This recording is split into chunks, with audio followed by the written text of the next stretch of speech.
Ikhwatal Islam azani Allah wa iyyakum. Alhamdulillah rabbil alamin hamdan katsiran thayyiban mubarakan fi kama yuhibbu rabbuna wa yarda. Wassalatu wassalamu ala asrofil mursalin wa ala alihi wa ashabihi ajma'in wa man tabi'akum bi ihsan ila yaumil qiyamah ba'du. Ikhwatal Islam azani Allah wa iyyakum, para pendengar dan pemerhati Roja serta sahabat Roja dimanapun antum berada, di kesempatan sore hari ini tentunya kita bersyukur kepada Allah Subhanahu wa taala atas limpahan karunia dan keberkahan untuk kita yang Allah telah berikan dari pagi hingga menjelang sore hari ini, dan kita meminta dan memohon kepada Allah Subhanahu wa taala semoga Allah memberikan kepada kita karunia dan keberkahan serta hidayah Islam dan sunnah menjelang sore hari ini hingga esok pagi.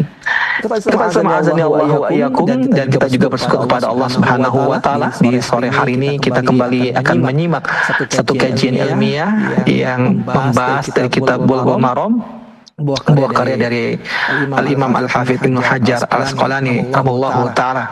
Dan sebagaimana biasanya kajian akan dipaparkan dan dibahas secara mendalam bersama guru kita Al-Ustadz Al-Fadil Dr. Zainal Abidin bin Samsuddin LC-MM hafizallahu taala.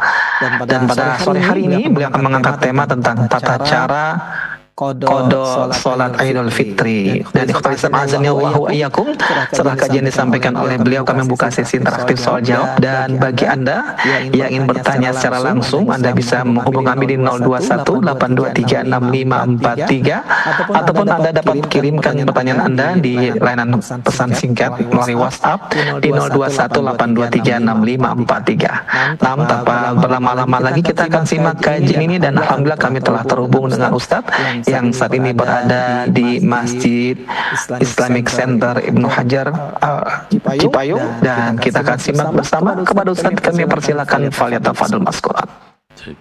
Terima kasih. Assalamualaikum warahmatullahi wabarakatuh. Innal hamdalillah nahmaduhu wa nasta'inuhu wa nastaghfiruhu wa nastahdihi ونعوذ بالله من شرور أنفسنا وسيئات أعمالنا من يهده الله فلا مضل له ومن يضلل فلا هادي له أشهد أن لا إله إلا الله وحده لا شريك له وأن محمدا عبده ورسوله. قال الله عز وجل يا أيها الناس اتقوا ربكم الذي خلقكم من نفس واحدة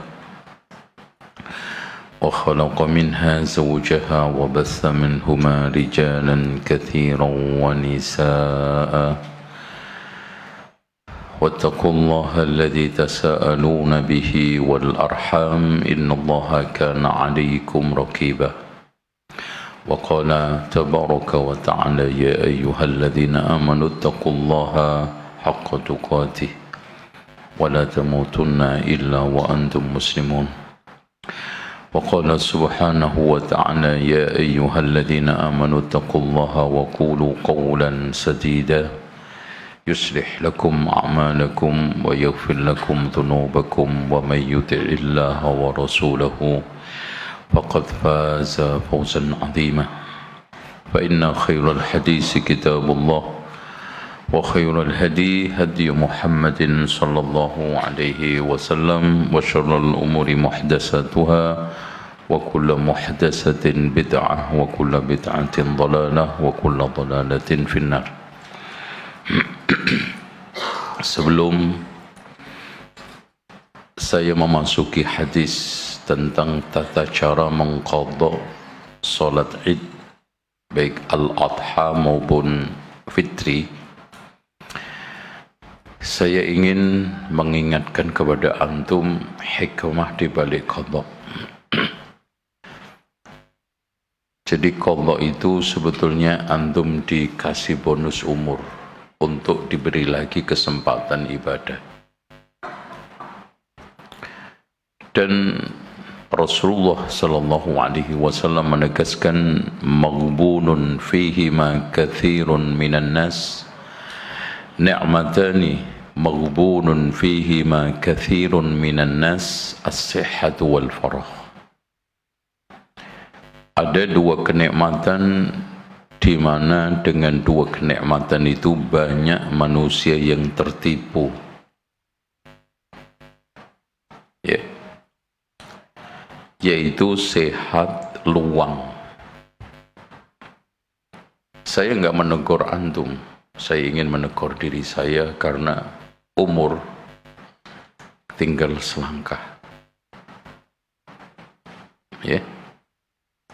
Mungkin antum masih gagah muda, merasa masih panjang umur, oke. Tapi namanya mati bisa aja anak lebih akhir dari antum, antum lebih dulu dari saya. Kan gitu tuh? Apa yang dimaksud tertipu? Yaitu apa? Kita tidak menyibukkan dengan sehat dan luang itu untuk kebaikan. Bahkan dikatakan oleh para ulama, al-ghaflah, lalai, tidak memanfaatkan kesehatan sama keluangan itu untuk kebaikan. Ya, kita coba pedar fakta hari ini.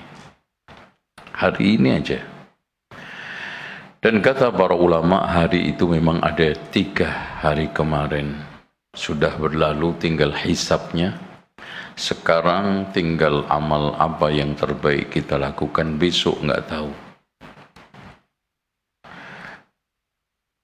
Janji 1000 janji, nggak ada yang bisa memastikan. Makanya dianjurkan bagi siapa saja yang ingin mengerjakan sesuatu, insya Allah. Coba kita termasuk orang beruntung apa tertipu? Kita ambil dari Qiyamul Lail. Tadi malam tahajud enggak? Oke. Jujur, karena ini bukan ujian nasional, kalau kepleset antum enggak masuk PTN. Tahajud enggak? Seandainya tahajud pun, berapa ayat yang kita baca? Kemudian subuh di masjid enggak? Salat subuh kita lakukan dengan khusyuk tidak? Rawatibnya ada enggak? Setelah salat subuh kita baca enggak zikir pagi? Atau jangan-jangan waktu yang kita kerahkan untuk ibadah dibanding waktu tidur kita enggak ada apa-apanya? Coba kita hitung tidur kita. Pak Fajar, ente sehari tidur berapa jam? Normalnya maksudnya, jangan dihitung security-nya. Oke, jam 9 tidur. Taruh 9, 10, 11, 12, 1, 2, 3, 4. Taruhlah antum tahajud bangun jam 3, 6 jam. Kalau enggak 7 jam. Antum kalikan 30 hari. Berapa? Sebulan 30. 30 kali 7 berapa? Hah? 210 kali 12. Kan 1 tahun. 2500 jam antum mati. Dan antum hitung sholat antum. Tadi asar, berapa menit?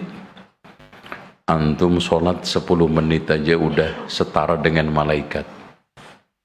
10 menit. Berarti yang untuk Allah cuman 50 menit.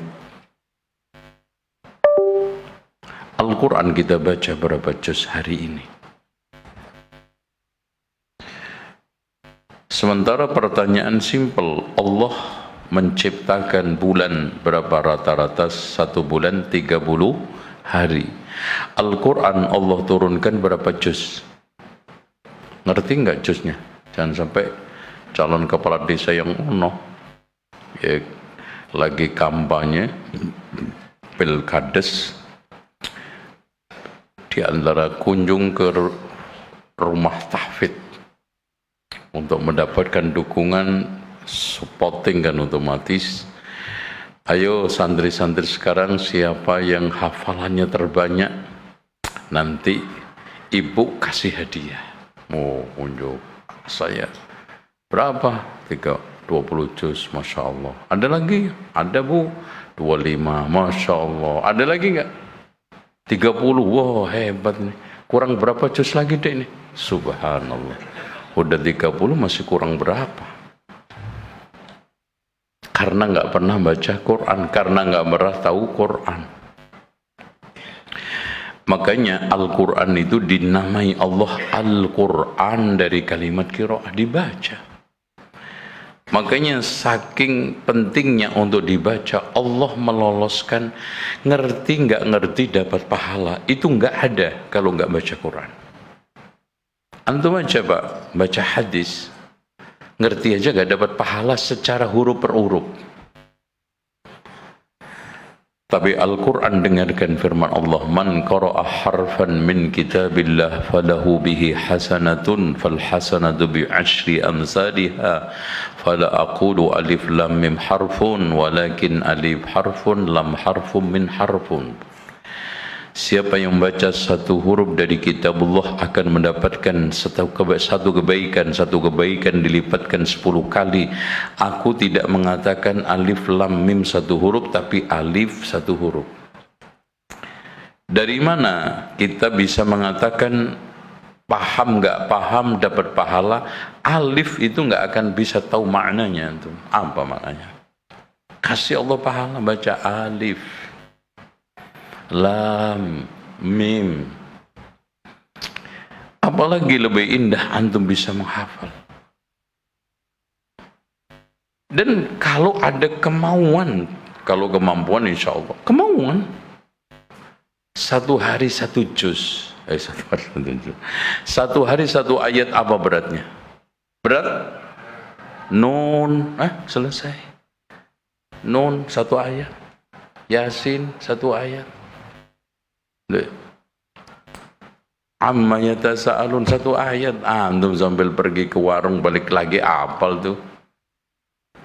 Tapi lolos. Sedekah kita, menolong sosial kita. Bayangkan Abu Bakar ketika ketemu Rasulullah pagi hari, sudah nengok orang sakit, sudah nganteri jenazah, sudah sedekah, sudah bantu ini. Coba betapa tidak berkahnya umur kita, betapa tertipunya kita terhadap ni'matani. Oke. Coba kalau antum menjadi bagian yang di kereta, kemudian Allah cabut nyawanya di kereta itu. Alhamdulillah antum selamat. Berkali-kali Allah kasih kesempatan, tapi kita tertipu lagi. Ramadan ini lagi diberi kesempatan korban. Korban enggak? Perasaan lagi yang diajukan, korban perasaan. Ya kapan masuk surganya? Ibadah yang paling ringan, zikir doa aja nggak sempet. Coba ente sempatnya apa? Makanya hikmah sebelum kita masuk qadha ini sebetulnya umur dibarukan oleh Allah. Makanya andaikan tidak ada kesempatan qadha untuk ibadah, termasuk juga andaikan tidak ada kesempatan untuk taubat, semua hancur termasuk Nabi Adam alaihissalam. Makanya berkat Rabbana zalamna anfusana wa illam taghfir lana wa tarhamna lanakunanna minal khasirin. Nabi Adam jadi nabi itu. Berkat la ilaha illa anta subhanaka inni kuntu minadh dhalimin, Allah selamatkan itu Nabi Yunus dari perut ikan. Jadi manfaatin gitu loh. Jangan sekarang ini kita dimakan umur dari mulai muda sampai tua. Kayak Pak Ali itu. Anak ketemu dari mulai jenggotnya hitam sampai setengah hitam sampai setengah. Nah itu. Ada Pak Ali ya, Masya Allah. Ini manusia paling lama di sini tuh. Ente kalau nggak sungkem kualat ente. Sebelum ada pondok udah ada itu. Karena yang bangun pondok ya kan gitu. Sebelum ada pondok benar. Jadi gitu manfaatkan, makanya ngaji yang hanya subhanallah seminggu sekali, Pak. Antum ngeles lagi subhanallah. Kayak surganya udah dijamin, kayak kelebihan pahala aja loh. Subhanallah. Antum rela hanya untuk nafsu syahwat, hanya untuk ini berleha-leha, sementara surga nggak ada jaminan, neraka yang jaminannya ada. Pahala nggak jelas, nasib akhirat masih blunder. Itu. Antum jangan merasa semua nyaman, ZN zona nyaman zaman now, karena kebodohan. Orang bodoh itu memang nyaman. Contoh, karena nggak tahu kalau ini itu ada racunnya, nyaman, tenang aja minum. Habis itu mati kelepek-kelepek karena ada racunnya. Nggak ngerti. Itu ibarat orang bodoh. Dikasih minuman tampak segar, enak, nikmat, lezat, ternyata ada racunnya. Diminum aja nyantai. Itu kebodohan. Oleh karena itu Ali bin Abi Thalib mengatakan an-nasu a'da'u ma jahilu, manusia itu cenderung menjadi musuh apa yang tidak diketahui. Cek. Ulang nggak ngerti Pak pentingnya safety belt, disuruh untuk pakai, polisi malah diomel-omelin. Apaan lo Pak? Yang mati juga gue kalau kecelakaan deh, diingetin. Coba kalau orang itu ngerti pentingnya safety belt, pentingnya sekuritas bandara, diperiksa pegawai bandara, ikhlas. Itu kan gitu. Meskipun menteri suruh gini, semua. Karena lewat satu bom mati semua yang di bandara. Gitu loh. Penting kan sekuritas bandara. Penting juga kalau antum sudah kecelakaan, kalau pakai safety belt. Karena nggak ngerti, karena bodoh, akhirnya apa? Malah memusuhi. Makanya sekarang nggak sedikit ada orang Islam memusuhi agamanya sendiri. Karena apa? Bodoh, bukan goblok. Bodoh. Itu kalau goblok itu jelas itu. Itu saudaranya Mama Gupron, ya. Kan ada goblok itu artinya gimana? Singkatannya? Gitu.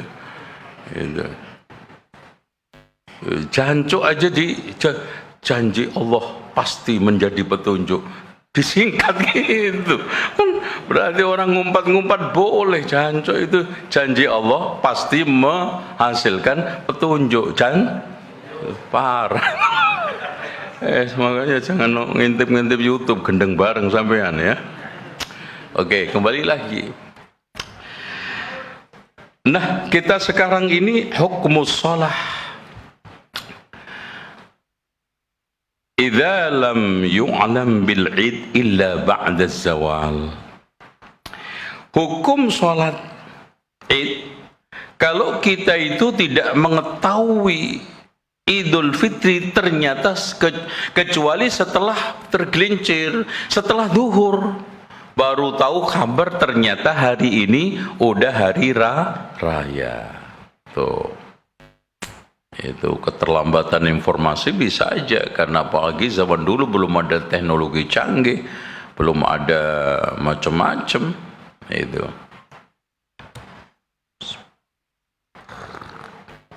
Nah ini kasusnya begitu. Makanya kita baca An Abi Umair, ini anaknya Anas bin Malik, namanya Abdullah. Dan Anas bin Malik itu dikaruniai oleh Allah anak hampir 100, cucu 50, jadi 150. Tapi tidak banyak yang hidup. Karena dia didoakan oleh Rasulullah, ya Allah, Allahumma aksir malahu wa auladahu, ya Allah perbanyaklah hartanya sama anaknya. Masya Allah. Saking berkahnya Pak, seumur-umur ada kebun kurma, buah 2 kali sebulan itu cuman miliknya Anas bin Malik. Masya Allah. Jadi kurma itu rata-rata berapa? Panennya berapa, Mas? Berapa, Mas? Ya bener, antum diem karena nggak ngerti. Gitu. Ya dua kali itu langka. Rata-rata sekali. Ya, ini bulan-bulan udah mulai berbunga, pentil lah ya.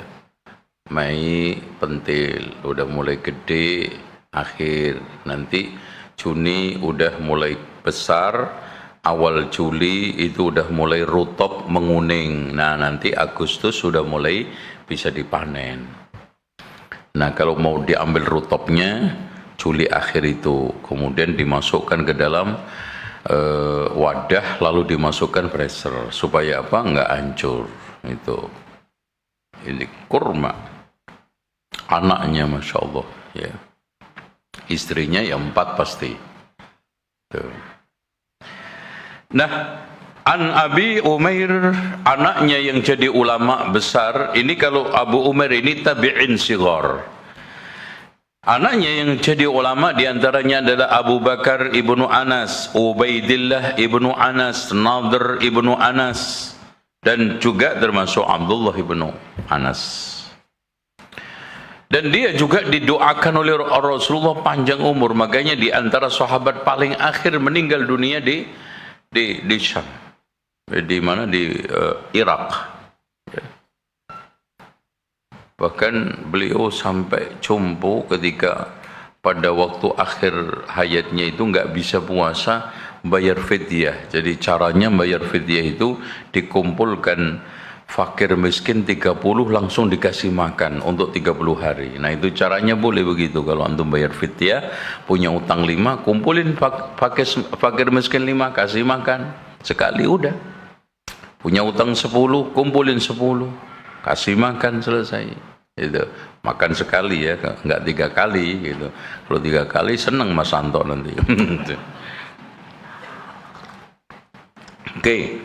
An Abi Umair ibnu Anas an umumatin lahu minas sahabah, dari pamannya. Berarti di sini Umair ibnu Anas ini meriwayatkan dari kerabatnya yang sahabat.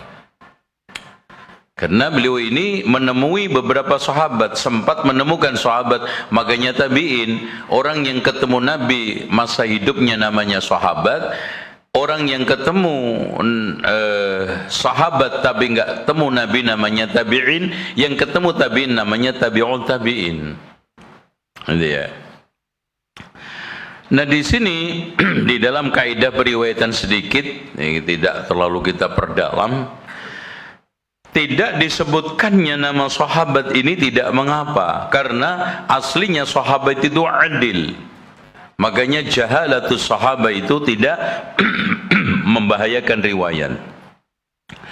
Begitu juga Abu Umair ibnu Anas ini dikatakan oleh sebagian ulama majhul, karena tidak jelas dia itu sebagai perawi hadis, maka dibantah oleh banyak ulama. Di antaranya adalah Al-Hafidh Ibnu Hajar menyatakan dia itu ma'ruf dan dia adalah termasuk siqatun, terpercaya. Tuh ya. Begitu juga Ibnu Hazm menyatakan siqatun. Dengan demikian hadis ini adalah sahih, yang bunyinya anna Rokban itu sekelompok kafilah yang jumlahnya 10 ke atas. Itu ya. Kalau sekarang 10 ke bawah itu namanya nafar. Kalau 10 ke atas namanya Rokbun. Anna Rokban ja'u, dia datang. Berarti di sini termasuk mereka bertamu kepada Rasulullah sallallahu alaihi wasallam untuk suatu tujuan seperti kabilah-kabilah yang lainnya. Anna Rokban, sekelompok kafilah, ja'u, datang kepada Nabi, fasyahidu, mereka menyaksikan, annahum ra'aul hilala bil amsi, dia mendapati bulan itu kemarin. Masya Allah Pak, coba bayangkan, dia lihat hilal, datang ke Rasulullah. baru datang besoknya. Ini berarti dari jauh banget ini. Karena pakai kaki. Coba bayangin antum mencari ilmu pada zaman Rasulullah. Antum dimudahkan sekarang, bis ada, mobil ada, oplet ada. Oplet enggak, ngerti enggak antum? Ya, angkot. Semuanya jalan mulus. Apa yang sekarang ini sulit bagi antum untuk ngaji? Enggak ada. Coba ini mereka datang dengan jalan kaki. Dari Mekah Madinah itu aja mas 8 hari 8 malam. Ya. Dia sampai kepada Rasulullah, akhirnya baru mengabarkan, kemarin itu sudah saya lihat hilal, kami sudah melihat hilal ya Rasulullah.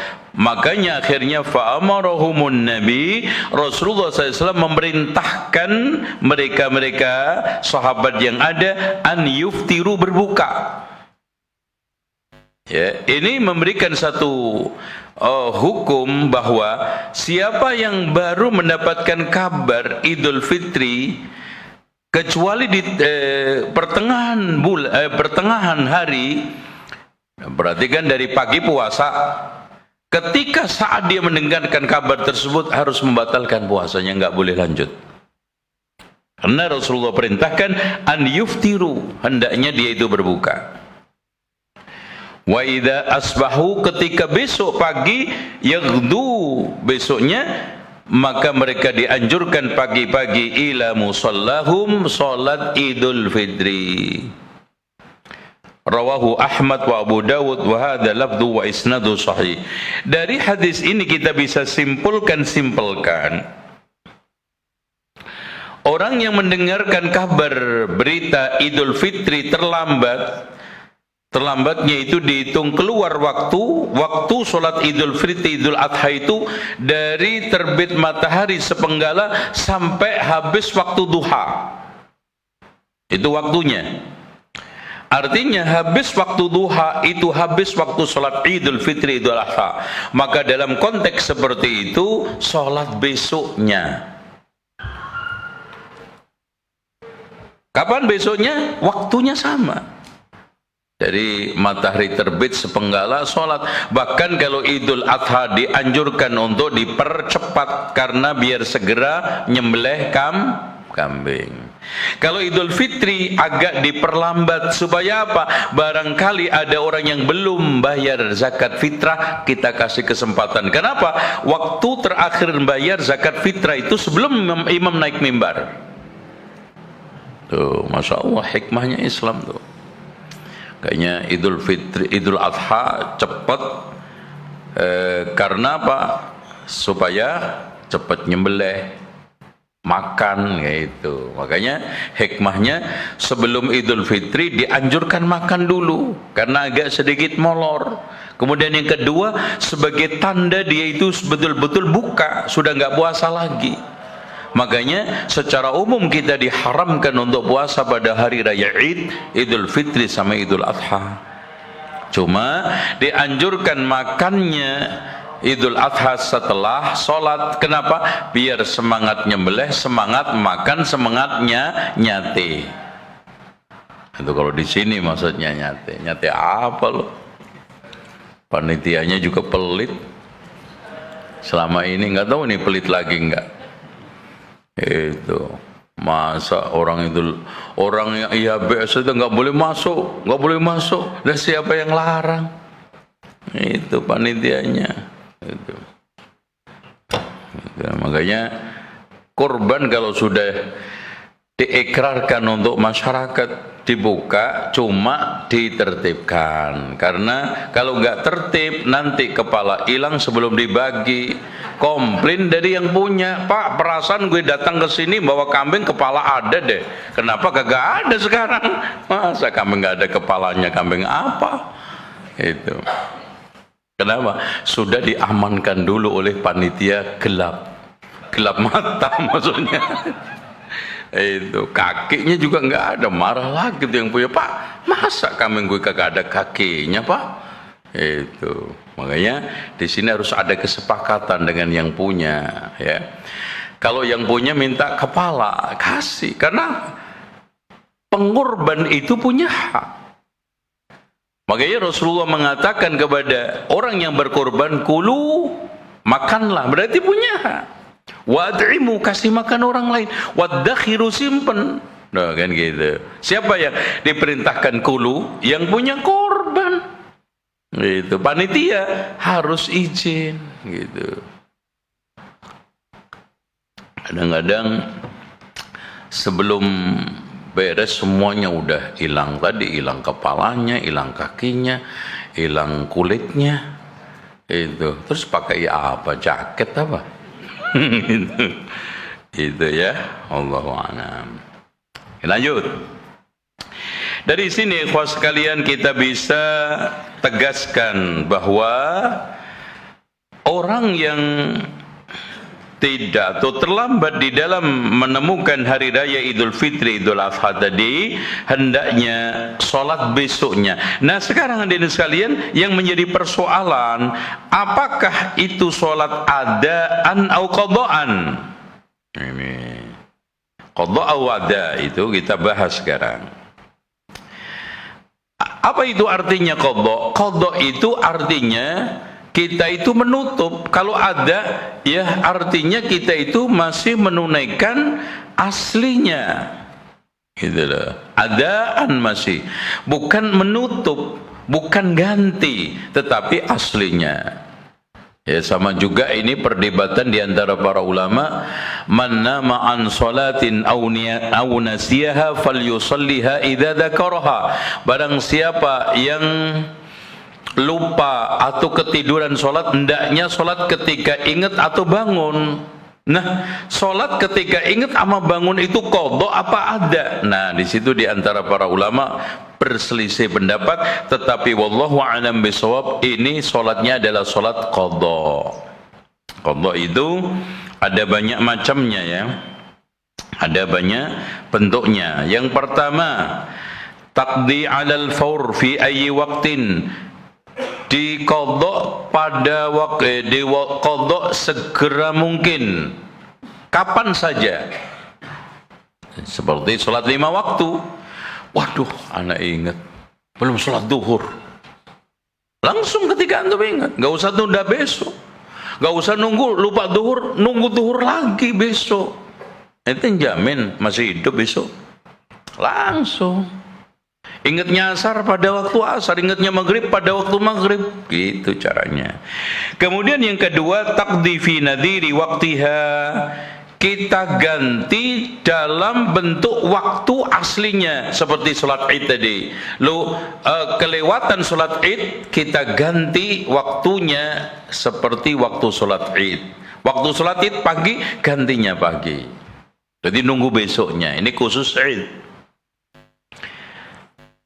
Kemudian ada yang ketiga, diganti dengan cara yang lain, seperti orang ketinggalan sholat Jum'ah, tidak bisa diganti dengan Jum'at. Umpamanya antum ketinggalan sholat Jum'ah, ketemu imam sudah tasyahud akhir, apa yang harus antum lakukan? Halo? Sholat 2 apa 4? 4. Kenapa? Karena tidak menemukan sholat sama sekali. Dan kapan orang itu bisa dinyatakan menemukan sholat? Ketika menemukan minimal 1 rakaat. Artinya kalau antum menemukan sholat Jumat minimal 1 rakaat, maka cukup ngodok 1 lagi. Karena karena Ibrahim An-Nakhai mengatakan, man adraka, subhanallah, beliau mengatakan, man adrakar ruku'a faqad adrakas shalah. Barang siapa yang menemukan ruku, maka dia telah menemukan salat. Artinya 1 rakaat itu minimal antum bisa nyusul ruku. Dan dalilnya bahwa rakaat itu dinyatakan menemukan salat, Rasulullah mengatakan, man adraka rak'atan minal asri qabla an taghrubas syamsu faqad adraka shalah. Barang siapa yang menemukan asar sebelum matahari terbenam 1 rakaat, maka telah menemukan asar. Ya, penting 1 rakaat, dan minimal nyusul ruku. Dan minimal juga antum ruku matahari terbenam. Kalau terbenam dulu baru ruku, nggak nemu ente. Itu ya. Baru Allahu Akbar, wah langsung tenggelam. Itu. Makanya jangan nunda-nunda sholat asar. Karena Rasulullah mengatakan tilka sholatul munafikin, tilka sholatul munafikin, tilka sholatul munafikin 3 kali. Ente kurang apa kalau nggak kurang ajar? Itu sholatnya orang munafik, itu sholatnya orang munafik, itu sholatnya orang munafik. Ya jelis yarkubus syamsa, duduk nongkrongin matahari sambil kelepus ngerokok. Itu menyembah Tuhan 9 cm berkepala api. Yaitu apa? Rokok. Habis itu matahari udah di atas tanduk setan. Kenapa? Karena kalau sudah mau tenggelam bentuk persis seperti tanduk. Itu loh maksudnya. Wah langsung yang kuru arba'an, matok 4 rakaat seperti matok ayam. Cuit. Masya Allah, kalah itu. Itu jalau. Jangan. Akhirnya apa? Balapan. Duluan mana matahari apa sholat gue? Itu sholatnya munafik. Kenapa? Subhanallah, sholat itu nggak ada 10 rakaat loh. Kok sampai disalib? Disalib itu apa? Di apa? Dibalap apalagi? Diduluin matahari. Kemana aja loh? Kan gitu. Ini waktu asar itu jam 3:30 taruhlah. Tenggelam matahari itu jam 6. Kemana aja loh? Nah itu. Paham nggak nih? Kok jawabnya nggak ada? Ini kayaknya nggak beres deh yang lainnya. Paham nggak nih gue ngomong? Itu. Sholat itu antum sendiri. Yang ditanya Allah, masa gue yang ditanya? Antum fa khalafa min ba'dihim khalfun adaa'us salata wattaba'us syahwat, akan muncul generasi-generasi yang menyanyiakan salat mengikuti syahwat. Jangan sampai potret ayat ini surat Maryam ke antum gitu loh. Salat itu yang benar. Kullu nafsin bima kasabat rahina, masing-masing diri itu nanti dimintai pertanggungjawaban siapa? Allah, bukan fulan-fulana. Orang tua aja nggak bisa dimintai pertanggungjawaban. Makanya nggak bisa sholat itu disolatin bapaknya. Pak, wakil pak. Itu kan gitu. Lo mau kemana? Mancing. Itu. Aduh, parah. Selagi ibadah itu nggak bisa diwakilkan, maka ketika tidak ditunaikan, kullu nafsin bima kasabat rahina, masing-masing dia yang bertanggung jawab. Nah, jenis yang keempat, ada ibadah yang tidak bisa diqadha, yaitu semua ibadah yang memiliki sebab akibat. Contoh, sholat tahiyatul masjid, karena masuk masjid. Kalau udah keluar ya sudah, masjidnya aja nggak ada. Gitu. Sholat jenazah, dikubur udah. Dawatul asbab yang memiliki sebab, maka tidak bisa digerana. Waduh, gerananya udah hilang, nggak bisa diqadha. Gerana udah habis. Itu ya. Wallahu a'lam bishawab. Demikian soal kaitannya dengan hikmah daripada hadis ini. Pertama, bahwa yang kita buat patokan mengawali dan mengakhiri ibadah, terutama puasa, haji dan yang lainnya adalah melihat bulan ini. Makanya Pak, ini kalau diterapkan selesai, nggak ada perbedaan. Dan tolong dicamkan dalam masalah puasa, Idul Fitri, Idul Adha, yang ditarget Allah dan Rasulnya, sebagaimana hadis yang kemarin kita jelaskan, as-sawmu yawma yasumun nas, wal fitru yawma yuftirun nas, wal adha yawma yudhahhin nas. Puasa bersama umat manusia puasa, berhari raya Idul Fitri bersama orang umat manusia berhari raya Idul Fitri, dan berhari raya Idul Adha bersama umat manusia berhari raya Idul Adha. Kebersamaan, keserasian, keselarasan yang dikedepankan Allah itu bukan ketepatan, meskipun salah demi kebersamaan, maka salah itu nggak dihitung Allah. Seperti salahnya orang sholat. Mas, ana tanya antum, salah enggak sholat maghrib rakaat pertama tasyahud, kedua tasyahud, ketiga tasyahud, salah enggak itu?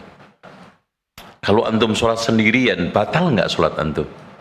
Tapi kalau antum berjamaah, antum masuk masbuk, imam rakaat terakhir, antum ikut tasyahud enggak? Kalau enggak batal malah. Apa yang terjadi nanti antum? Rakaat pertama tasyahud, kedua tasyahud, ketiga tasyahud. Kenapa disahkan oleh Rasulullah, dinyatakan sah oleh Rasulullah? Karena dalam rangka menjaga keserasian dan kebersamaan. Idul Fitri juga begitu. Kalau pada akhirnya bulannya meleset, nggak peduli. Yang penting kebersamaan. Dan di sini bisa diwujudkan hisab sebagai alat bantu, ru'yah sebagai alat penentu, dan sidang isbat untuk legalitas menentukan pemerintah. Itu. Oleh karena itu, yang menjadi akar permasalahan di Indonesia itu, setiap puasa dan setiap Id itu nggak pernah bareng. Sementara Pak, giliran gerhana matahari dan bulan presisi, bareng, nggak ada yang berselisih. Kenapa? Masalahnya satu, bulan dikomentari, bukan dilihat. Kenapa? Kalau dilihat beres, dikomentari, itu yang bikin perselisihan. Karena bulan itu nggak bisa ngomong, jadi dikomentari. Ya rusaklah. Bulan itu bukan untuk dikomentari, tapi untuk dilihat. Makanya Rasulullah mengatakan, sumu li ru'yatihi wa aftiru li ru'yatihi. Lihatlah kamu puasa dengan melihat hilal dan berbuka dengan melihat. Melihat, bukan dikomen. Kecuali bulan bisa ngomong. 5 bulan sebelum hari raya, sebelum Ramadan ditanya, bulan lu mau keluar kapan? Beres sudah. Ngomong tuh bulan. Itu loh. Dan makanya dari situ Syekhul Islam Ibnu Taimiyah mengatakan, para sahabat sepakat memulai dan mengakhiri Ramadan itu dengan ru'yah, bukan dengan hisab. Dan yang ketiga, bahwa berita tentang hilal ini bisa didapat meski dari orang Badui. Ini datang sekelompok Badui mengabarkan tentang hilal. Kemudian hukum syariat tidak bisa ditetapkan kecuali hal tersebut sampai kepada dia ilmu tentang hukum tersebut. Makanya selagi para sahabat belum tahu tentang kabarnya hilal, mereka masih puasa dari pagi. Tahu-tahu ada kabar sementara matahari sudah tergelincir zuhur, suruh membatalkan puasa. Dan dari situ juga wajib membatalkan puasa, berbuka kalau sudah mengetahui secara pasti kabar hilal. Dan sholat Id itu tidak bisa ditinggalkan dalam kondisi apapun. Bahkan di antara para ulama ada yang mengatakan fardu ain, seperti Syekh Sa'di. Syekh bin Baz mengatakan fardu kifayah, dan ini yang kuat. Intinya kalau tidak ada uzur tidak boleh ditinggalkan. Bahkan Rasulullah menganjurkan wanita-wanita yang sedang haid untuk hadir walaupun nggak sholat. Kenapa? Karena syiar. Dari situ Pak, kebersamaan menjadi target utama. Coba bayangkan, satu RT idnya 3 kali, Senin, Selasa, Rebu. Masya Allah. Itu yang senang ustadznya tuh khutbah terus ya. Pernah ada ustadz nelpon saya nanya, Ustadz, anak kalau menghadiri khutbah 3-3-nya gimana menurut antum? Rakus ente. Ketawa deh. Antum harus punya sikap dong, gitu kan gitu. Gitu. Tapi anak juga dekat sama semua, gitu kan gitu. Senin diundang, Selasa diundang, Rebu diundang. Dan kadang-kadang ada orang itu seenaknya ngomong perbedaan adalah rahmat. Rahmat di mananya? Yang satu udah makan ketupat, yang satunya masih itikaf. Coba rahmat ndasmu gitu. Parah rahmat lagi. Itu rahmatnya di mana, Pak? Yang satunya udah makan opor lagi kan gitu. Ini masih itikaf ke masjid mau pantal. Udah gitu ngeledek lagi makannya. Itu rahmat di mananya? Itu orang yang ngomong rahmat itu nggak puasa, dijamin nggak puasa itu orang, dan nggak mengikutin. Ya coba bayangin di mana rahmatnya. Sekelompok masih sibuk keluar masjid iktikaf, yang satunya udah takbir, yang satunya sudah mempersiapkan sholat id, bahkan sound horeknya udah dipasang, yang satunya masih iktikaf. Itu ya. Sementara mereka bisa presisi, bisa tepat, bisa bersatu meski beda agama, bukan hanya beda mazhab. Itu gerhana matahari sama gerhana bulan. Pernah untuk mendengar perselisihan di antara mereka? Nggak ada. Itu. Makanya kemarin saya itu setuju, MUI itu mengatakan haram melakukan Idul Fitri beda dengan pemerintah. Itu bener, top itu, bagus itu. Idul Fitri, Idul Adha, puasa itu haknya pemerintah, bukan haknya ormas. Kenapa? Yang bisa menyatukan ormas itu bukan ormas, nggak ada ceritanya jeruk makan jeruk. Mana ada yo? Segurem-guremnya ormas nggak bisa diatur sama yang gede, apalagi yang gurem ngatur yang gede. Yang bisa sekarang ini mengatur ormas, mengendalikan ormas, memberikan kebijakan kepada siapa? Pemerintah. Ati Allah wa ati Rasul wa ulil amri minkum. Itu ulama wal umara. Ya.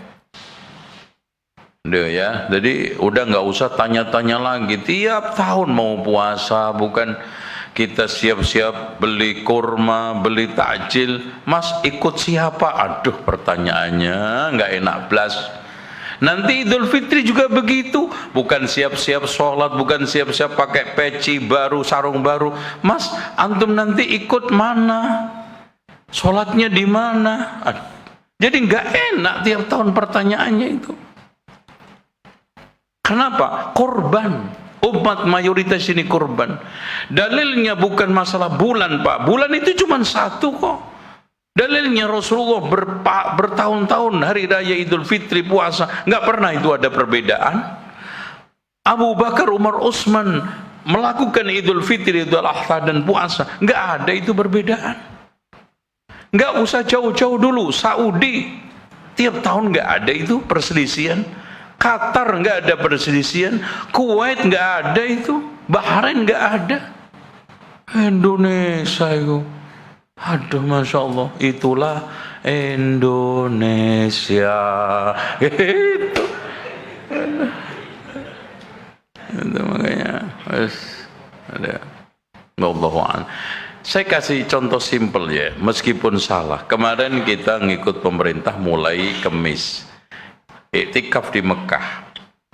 Ya, alhamdulillahnya kemarin itu Idul Fitri Jumat. Coba kalau Kemis kita baru dapat 28 hari, kan? Tetap kita itu bersama mereka. Idul Fitri bersama mereka. Karena Rasulullah SAW mengatakan as-sawmu yawma yasumun nas wal fitru yawma yuftirun nas wal adha yawma yudhhin nas. Bersama. Kebersamaan, keserasian dan keselarasan adalah target puasa Idul Fitri, Idul Adha. Bukan benar, tepat atau tidak, benar atau salah. Bahkan demi kebersamaan, ibadah-ibadah macam seperti ini benar tidaknya ditanggalkan, kebersamaannya diunggulkan. Makanya Rasulullah ketika sholat mengatakan innama ju'ilal imamu liyu'tamma bihi. Imam dijadikan untuk diikuti meskipun salah. Contoh sekarang imam lupa nggak tasyahud awal, antum ikut atau enggak? Ikut, salah kok ikut. Ya itulah konsekuensi kebersamaan. Yang termasuk tadi, antum sholat maghrib, rakaat pertama tasyahud, kedua tasyahud, ketiga tasyahud. Coba antum sholat sendiri, salah enggak? Batal sholat antum. Masa rakaat pertama tasyahud, kedua tasyahud, ketiga tasyahud batal. Tapi demi kebersamaan, membersamai imam, innama ju'ilal imamu liyu'tamma bihi. Wallahu a'lam. Cukup? Waktu sudah menunjukkan jam 17:08. Kita buka tanya jawab. Mudah-mudahan nggak ada yang bertanya. Cepat pulang.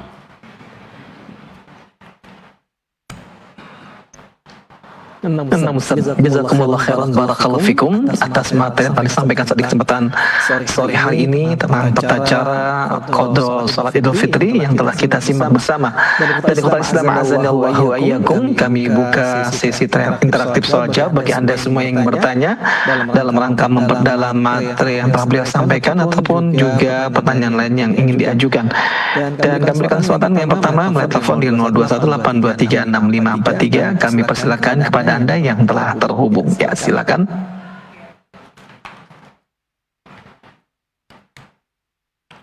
Ya, silakan. Silakan.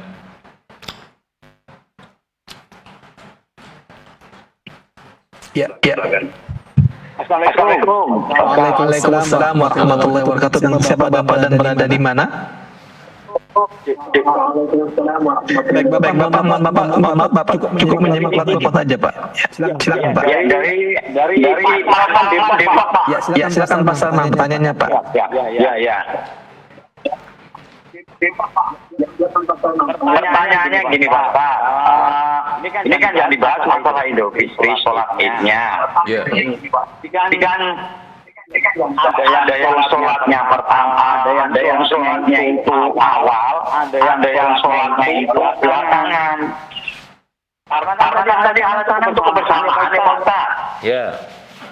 Karena bersamaan kita sholat yang pertama itu, yang sholat pertama itu ikut sholat nih, terus di sholat dalam sholat idnya kan kita ikut lagi untuk sholatnya siapa Pak? Apakah bolehkah yang pertama nih? Yang kedua, apabila ada ustaz ulama masih fatwa, ternyata fatwa itu atau melencet atau salah, apakah yang menanggung dosa itu dua-duanya kita yang ikuti atau yang memberi fatwa Pak Ustaz? Baik Pak ya. Cukup dua Pak. Masalah pertanyaan Pak ya. Satu nanyanya dua. Ya. Assalamualaikum warahmatullahi wabarakatuh. Waalaikumsalam warahmatullahi wabarakatuh. Terima kasih Pak Salman dan kepada Ustaz kami pesan menjawab. Silakan Ustaz. Kalau kita ikut sholat dua-duanya atau tiga-tiganya, ini madhab baru. Dan Imam Ahmad memperingatkan, waspadalah terhadap suatu madhab yang antum gak punya pendahulu imam. Siapa panutan antum? Karena kewajiban sholat itu cuma sekali Pak. Zuhur gak bisa dua kali loh. Makanya ketika antum ikut jamaah lagi, yang pertama yang wajib, kedua sunnah. Gitu kan gitu. Dan kita dicukupkan untuk sholat sekali. Itu ya. Yang kedua apa tadi?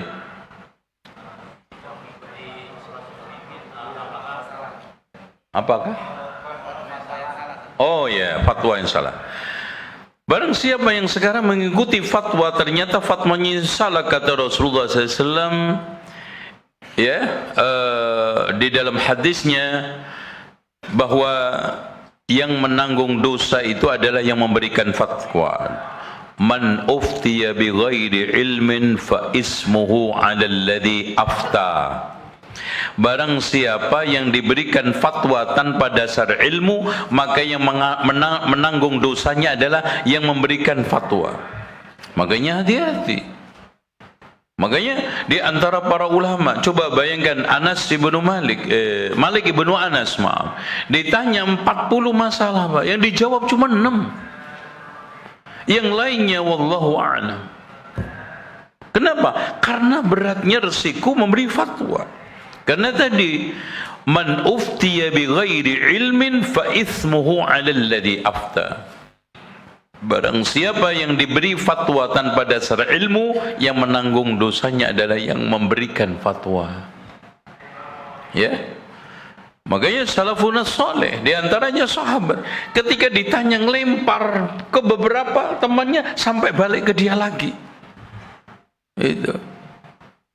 Ini adalah ciri daripada orang itu faqih, ciri daripada orang itu berilmu. Ketika tidak tahu, wallahu a'lam,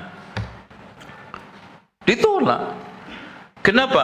Karena dosanya wa antaqulu 'alallahi ma la ta'lamun, kau berbicara atas nama Allah yaitu agama tanpa dasar ilmu, itu adalah haram dan itu adalah berat.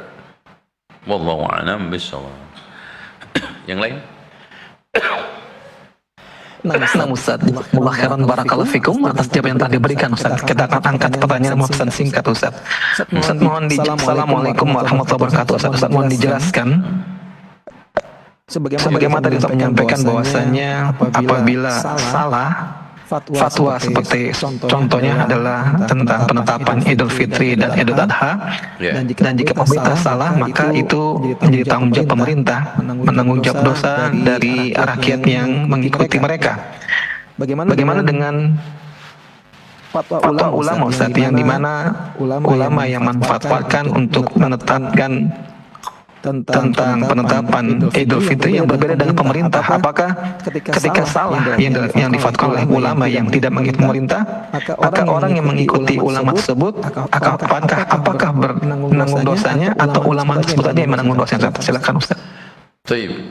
Perlu diketahui bahwa siapapun, entah itu ormas, entah itu personal yang memberikan fatwa untuk melakukan Idul Fitri, Idul Adha dan puasa Ramadan keluar daripada pemerintah, maka dia masuk ke dalam ayat atiullaha wa atiur rasul wa ulil amri minkum, tidak mentaati ulil amri. Dan siapa yang tidak mentaati ulil amri, udah tahu dosanya, ya, udah tahu resikonya. Apalagi kaitannya dengan masalah-masalah besar, masalah-masalah kaitannya dengan umat. Makanya siapa saja yang berbicara akhirnya salah di dalam masalah keumatan, maka dosanya kembali kepada dia. Apalagi dia tahu itu adalah kesalahan fatal. Makanya Rasulullah sallallahu alaihi wasallam, Allah Subhanahu wa taala berfirman, wa idza ja'ahum amrum minal amni awil khaufi adza'u bi. Ketika datang kepada mereka perkara dalam keadaan aman maupun perang, maka orang awam itu gaduh. Jadi siapa saja yang membuat kegaduhan, maka itu masuk ke dalam keawaman dan masuk ke dalam ruwaibidah. Walau radduhu ila Rasul, lihat Pak, andaikan itu dikembalikan kepada Rasul, wa ila ulil amri minhum, atau kembali kepada ulil amri mereka, la'alimahu alladhina yastanbitunahu minhum, maka mereka akan mendapatkan jawaban istimbat ijtihad dari mereka. Udah. Jadi wakil ulama itu adalah wakil Rasulullah. Apalagi kaitannya dengan keumatan, maka di sini harus mereka-mereka yang sekarang ini ditetapkan, ditentukan dan juga mendapatkan resmi legalitas dari pemerintah. Itu ya. Wallahu a'lam bishawab. Ada lagi?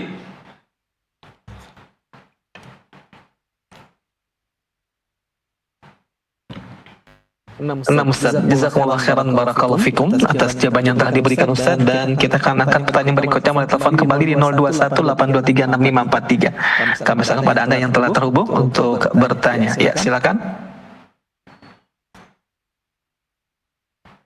Jazakumullah khairan barakallahu fikum. Ya, silakan. Assalamualaikum Ustaz. Waalaikumsalam warahmatullahi wabarakatuh. Mohon maaf, mungkin bisa dikecilkan terlebih dahulu televisi ataupun radionya karena kami tidak bisa menyimak suara Anda dengan jelas karena terganggu dengan suara radio atau televisi yang masuk juga. Ya, dengan siapa dan berada di mana? Dengan Hasan di Jakarta. Ya, silakan Hasan. Pertanyaannya? Assalamualaikum Ustaz, apa hukum bekerja di minimarket yang selain menjual barang dan jasa yang halal juga menyediakan barang dan jasa yang haram seperti rokok, pembayaran dan pendaftaran leasing, cicilan riba dan sebagainya Ustaz. Bagaimana Ustaz? Apakah halal atau tidak Ustaz? Baik, terima kasih Hasan. Pertanyaannya cukup ya? Baik, kami baik. Ya. Baik, dan kepada Ustaz kami persilakan menjawab. Silakan Ustaz. Rokok, wa ma adraka, rokok keluar lagi ini. Ya. Intinya Allah Subhanahu wa taala mengharamkan riba. Wa ahallallahu al-bai'a wa harrama riba. Sudah closing. Bahkan Allah juga menegaskan wadharu ma baqiya minar riba in kuntum mu'minin. Tinggalkan sisa-sisa. Sisa sekecil apapun. Bahkan disebutkan dalam hadis yang disahihkan oleh Syekh Al-Albani di dalam kitab Sahih Jami'is Shaghir, orang yang makan 1 dirham riba sama dengan menzinai ibunya 33 kali. Dan Rasulullah juga mengatakan innar riba wa in kathura fa inna aqibatahu tasiru illa qullin. Riba itu meskipun awal jumlahnya besar akan lumat kecil menyedikit, enggak barokah. Saya kasih perbandingan, halal itu barokah Pak. Lihat, meskipun sapi lahir 1, lihat Masya Allah. Ayam buat rebutan orang, babi sekali lahir 6 kegadeng minat. Dan Masya Allah, kalau antum lihat, kadang-kadang ajaib Pak, halal lama. Coba bayangin, sapi kambing itu lahir 1, 2, kambing 2. Tapi berkembang biak. Bandingkan babi itu sekali lahir 6, 7 loh. Tapi nggak banyak. Kemana tuh kan? Gitu. Antum coba mikir. Antum juga nggak makan. Betul kan gitu. Fakta berbicara, yang halal itu barokah, yang haram itu nggak berkah. Antum lihat, babi sekali lahir 6, bandingkan sapi 1. Harusnya kebanyakan mana? Babi sama sapi. Tapi perhatikan di sekitar kita, banyakkan kambing sapi sama babi. Kambing sapi banyak. Tuh, Masya Allah. Oleh karena itu, antum dulukan yang halal. Ada orang yang kadang-kadang tergoda, Pak, kenapa yang kaya-kaya orang kafir? Wajar, wong dia aja ngambil air kotor bersih, antum cuma ngambil bersih, dia dapat 2 ember, ini dapat seember. Tapi kan yang bersih, antum manfaat halal, nikmat. Yang kotor, paling banter buat nyiram kembang. Itu loh. Jadi antum dulukan kuantitasnya, jangan kualitasnya, gitu loh. Itu paham nggak apa yang gue omong ini? Nah, itu ya.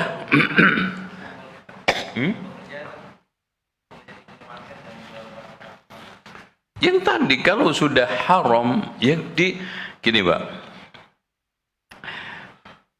al-ghayatu ta'khud hukmal al-wasail ta'khud hukmal ghayah.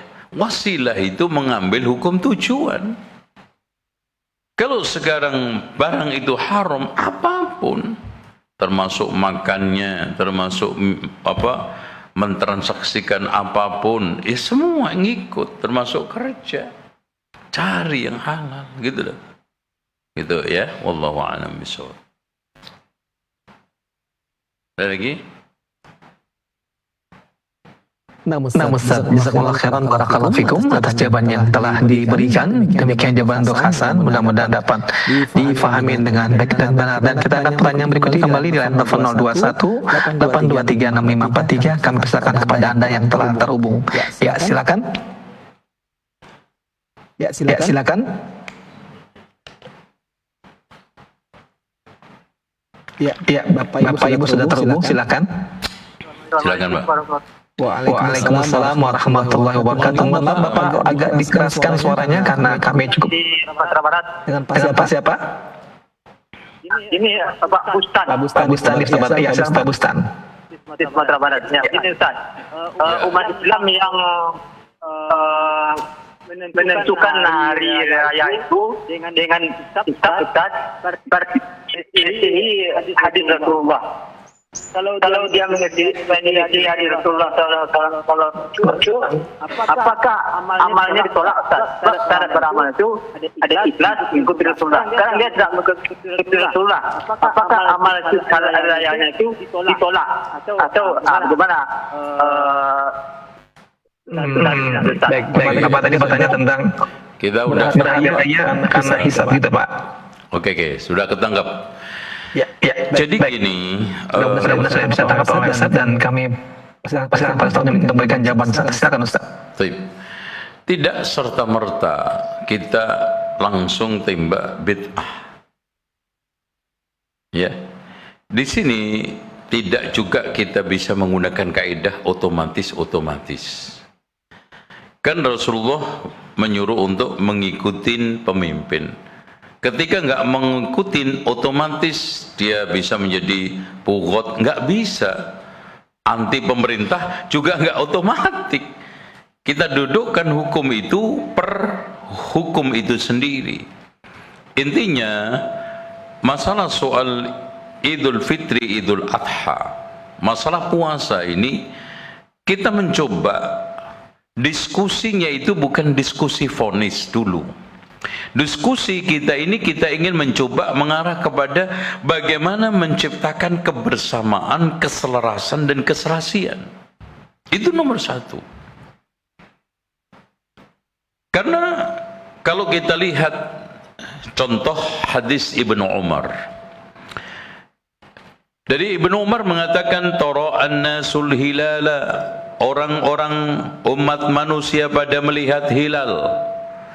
Artinya soal melihat siapa aja, termasuk Badui tadi diterima Rasulullah. Tapi apa yang dilakukan? Apakah masing-masing terus menentukan puasa sendiri-sendiri, Idul Fitri sendiri-sendiri, Idul Adha sendiri? Tidak. Apa yang dilakukan Ibnu Umar? Fa akhbartun nabiyya, saya kabarkan kepada Nabi. Anni ra'aituhu, saya melihatnya. Kalau sekarang serta-merta orang tersebut bisa menetapkan sendiri-sendiri per orang, per daerah, per ormas, maka Ibnu Umar tidak perlu mengatakan saya kabarkan kepada Nabi, saya melihatnya. Apa yang dilakukan Rasulullah? Lihat, fasoma, Rasulullah puasa, wa amaron nasa bisiyamihi, kemudian memerintahkan orang puasa itu siapa? Pemerintah. Yang ketiga itu adalah Rasulullah. Maka legalitas dengan melalui sidang isbat adalah pemerintah. Maka sering saya katakan, untuk demi kesatuan dan persatuan, kebersamaan, keserasian dan keselarasan, hisab sebagai alat bantu. Nerka kira-kira 3 bulan lagi, 2 bulan lagi, kapan ya? 1 Ramadan, pasti tanggal 1. Hari apa? Oh, Senin. Dikira-kirakan ketika nanti mendekati Ramadan, apalagi hari hanya ini sudah malam Senin, Ahad malam Senin, dilihat sumu li ru'yatihi wa aftiru li ru'yatihi, berpuasalah dengan melihat hilal dan berbukalah dengan melihat hilal. Nah, baru setelah itu yang mengeksekusi siapa? Pemerintah. Bahwa besok hari Senin, Selasa, Rabu, Kamis, Jumat, tanggal 1 Ramadan dan kita puasa bersama. Ini yang dilakukan oleh Rasulullah. Ini yang telah dilakukan Abu Bakar, Umar bertahun-tahun, bahkan Umar itu bertahun-tahun puasa seperti itu. Dan negara-negara Islam nggak ada yang tubuh yang berselisih, gitu. Ya, wallahu a'lam bishawab. Ada lagi?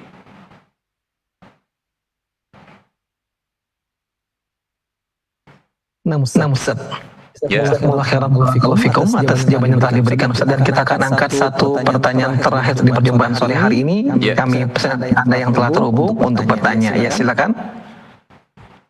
Ya, silakan. Baik, silakan. Halo, tes.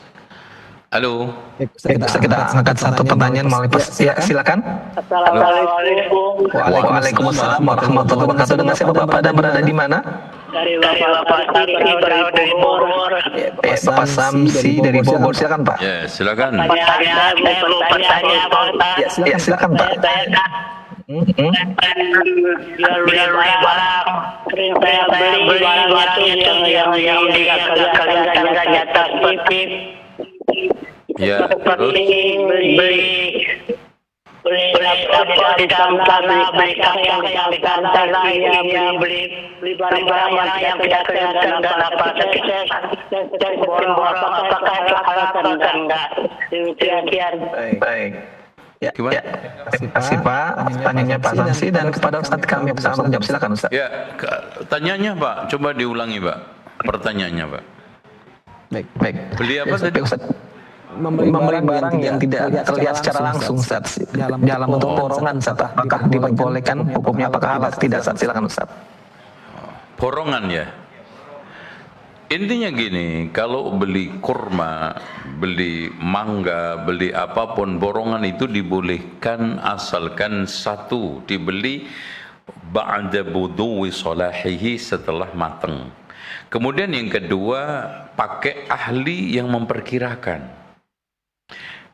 Kalau mangga dibeli masih pentil, jamin masih jadi semua. Ternyata ketendang angin, rontok kabeh. Kecewa nanti pembelinya. Itu kan gitu.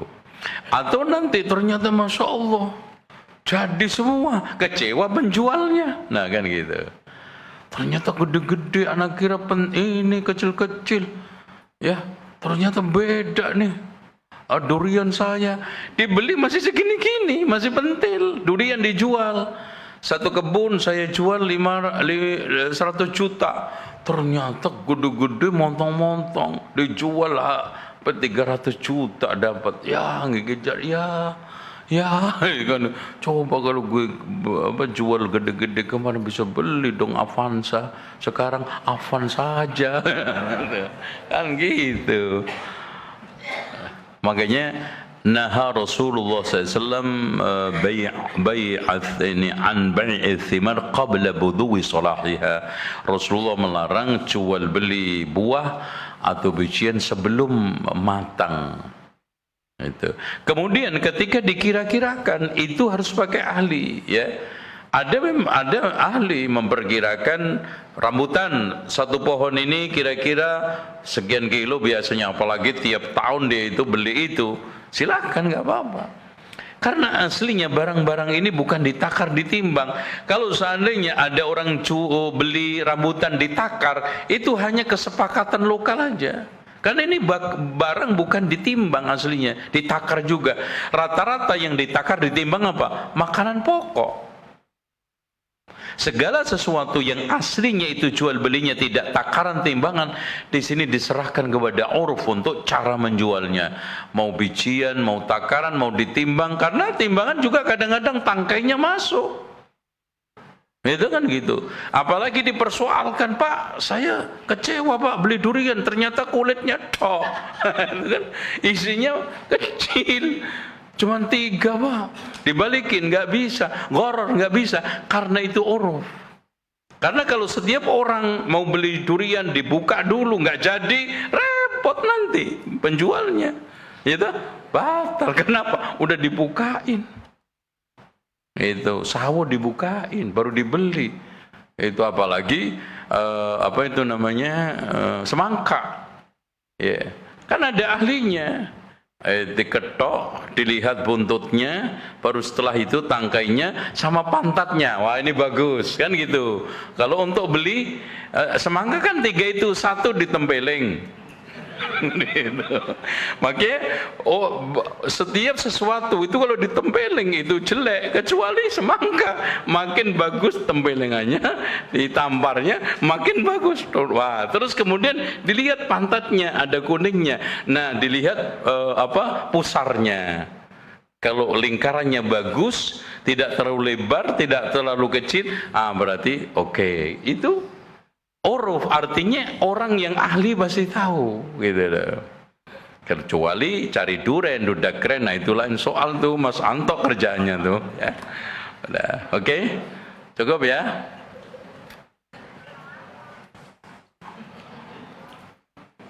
Ada yang tanya ya? Hah? Fadhal.